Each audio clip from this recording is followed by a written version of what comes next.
Even though this brush is included in the program, I think it's just good for you to see how it was created, and you should create one with me.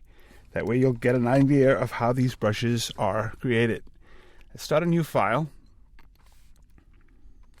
And let's zoom in on it, 100%. Let's open this window nice and wide.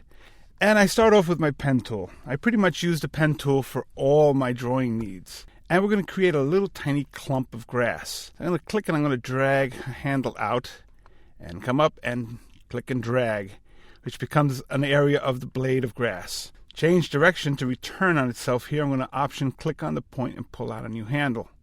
Come down really close to the original point, click and drag, and then hold down the option, just click on that point there and close it off.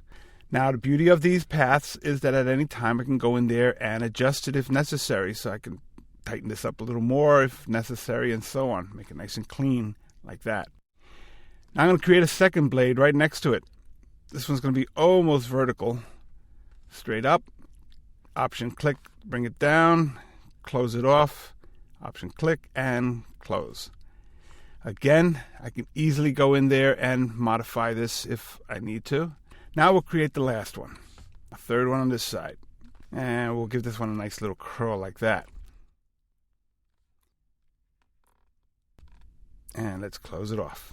Now we could very easily go in there and just take this one and flip it, but we want them all three to look different. That's going to create a lot of variety and randomness to our image and make the grass look more realistic. Now that we have the three little blades of grass created, I go to my paths, and there they are. I'm going to save it now, so we can save it for later. And I'm going to go ahead and fill it with black. Now, I filled it with black because that's going to make an opaque brush. Anything that's not white has a level of transparency. The white that we see back here will be completely transparent. It's very much like a layer mask, except the colors are in reverse. Where it's white, it's transparent, and where it's black, it's opaque. If I wanted to have inside here a little stem, perhaps, that means that the blade of grass would have to be a gray tone so that I could see the stem in between. Unfortunately, once I make it gray, it's going to be transparent. But these are blades of grass. They're real simple, so we don't have to worry about that. I'm going to select the area with my marquee and define it as a brush. We can now dispose of it, throw it away, and deselect. It has been stored, so I'm going to select my brush and come up here, and there's our little clump of grass. So I select that, and what does it do? It does exactly what you would expect it to do as I drag it across the screen. It just makes these little kind of a border of spikes, you might say. So this is where we have to go into our brushes palette and modify it. Here we see the little representation of what the stroke is doing, and it's doing exactly what you would expect it to. It's just moving the blades across. I'm going to go into my brush tip and make it smaller. And we can see it right here on the screen how small it becomes. That's a good size. The spacing, we might want to add a little spacing to it, but most of the real alterations are going to be made in the other windows. I'm going to go into Shape Dynamics, and I'm going to turn off the pen pressure. Turn that off.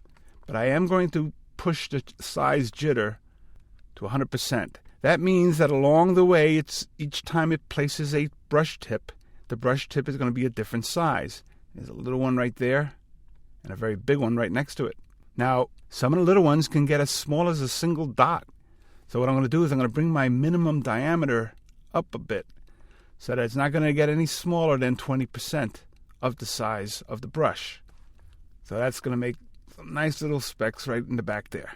The angle, I'm going to turn that just a little. See, just enough so that I'm going to get a little variety. I can go pretty far, but that's not what grass does. So we're just going to go a little bit just to give it a little randomness right through there. I'm going to go to my scattering, and in scattering, I'm going to pull this back a little so it's a little tighter as a clump and increase the count a bit. That's going to give me a nice bunch of grass here and there. The count jitter is set to 100%, which means it's going to randomize the amount of count that it lays down. You'll notice that it's a little open here, a clump here, a little less there, another tight clump over here. So it's a random clumping of these counts as I move my stroke across. The only other thing I'm going to do to my grass brush is going to color dynamics. And the foreground and background is set to 100%.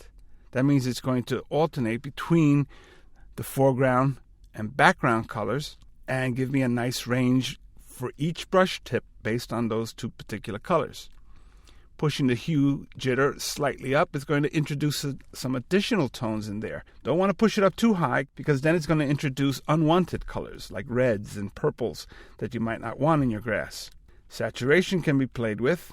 That's just going to intensify the amount of color that's being laid to each brush tip, as will the brightness. That's all we need right now. Now, unfortunately, we can't see the color in the preview window. That's something we're going to have to actually apply onto the canvas. Our brush is ready to go, so I'm going to click OK. And let's choose a nice bright green for our foreground. And for the background color, we'll pick this dark green here. And as I lay a stroke, let's put it in a layer. As I lay a stroke across, we get the nice little clump of grass.